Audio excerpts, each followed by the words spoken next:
3, 2, 1. 5 minutes. I'm going to put that right here. Follow my lead. Every Monday, Wednesday, and Friday, I post these workouts. My name is Mark.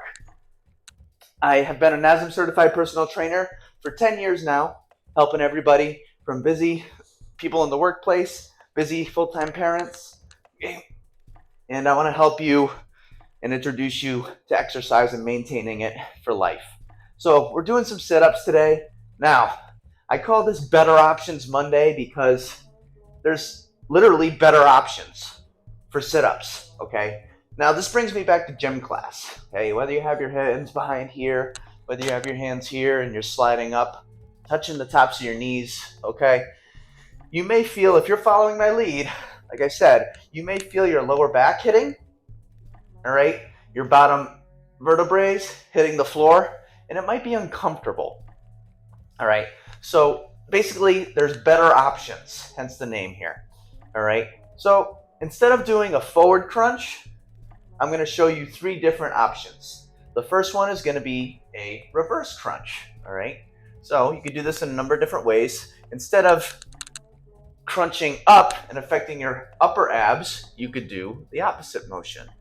Make a 90-degree angle with your legs, all right? And not much motion is going to happen here, but you're going to bring your knees to your chest, all right? Typically, you want to have your hands out to the side, all right? Not much motion here. But even with little motion, you're still going to feel it.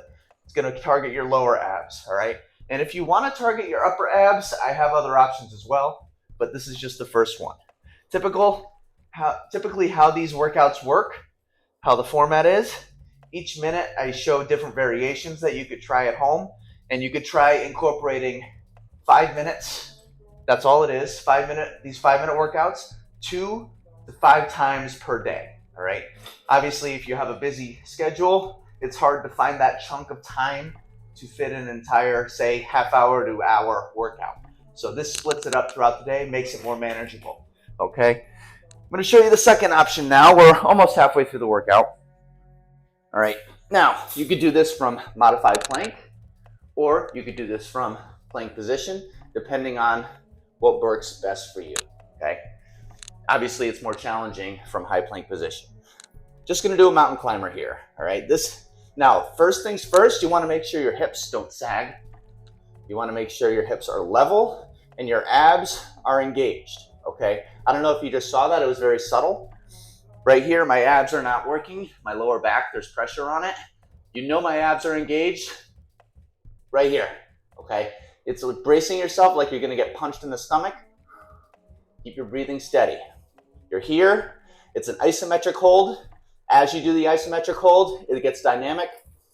Bring those knees up. Okay. It's like you're climbing a mountain, hence the name.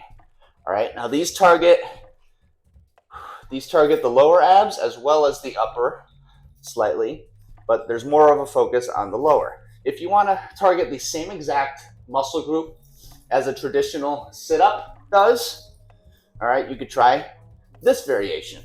And also, I recommend something soft for under your back. Try not doing it on a graded floor like this. Okay, got that out of the way. And next, we got a minute 15 left. We got plenty of time. This is just meant to be a guideline, an introduction to introduce you to exercise. I don't want it to be a big barrier for people. My goal on this channel is to introduce it to you so you could maintain it for life, make it your lifestyle. All right, so I showed you the reverse crunch. This is going to be the most similar to a sit-up, okay? Instead of doing this and feeling that here, I want you to put your arms up towards the ceiling, and instead of going towards your feet, go straight up towards the ceiling, okay? Again, it's very subtle. The more range of motion, the more you're going to feel it, and it's going to take pressure off of your lower back. Okay, if you want to make this even more challenging, target even more, you could try 1 foot up, or you could do obviously 2 feet up, or you could combine the two and do the reverse crunch at the same time. This targets upper and lower. All right, see that? I'm not moving that much, but I'm really feeling it. Now, that's it, guys. 5 minutes. I wanted to show these to you because I have a client currently that suffers with lower back pain, right? And some sciatic pain as well. I also in the past have had that as well. So anything that takes pressure off your lower back and spine, the better it is for you, okay? Try those 3 options today. Let me know in the comments below if it helps you out. And stay tuned for more workouts. I post 3 times a week.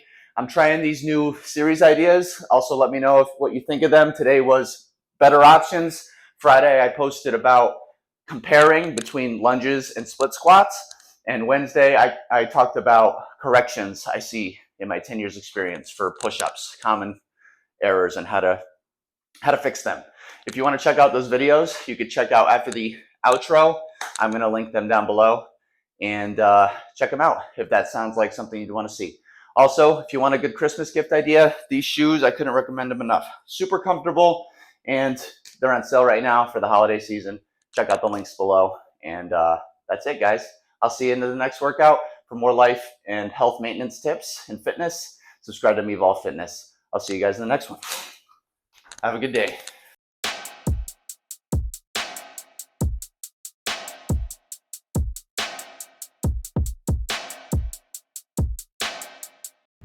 If you want to see a good workout to pair, you could click right here, or you could click the playlist right here.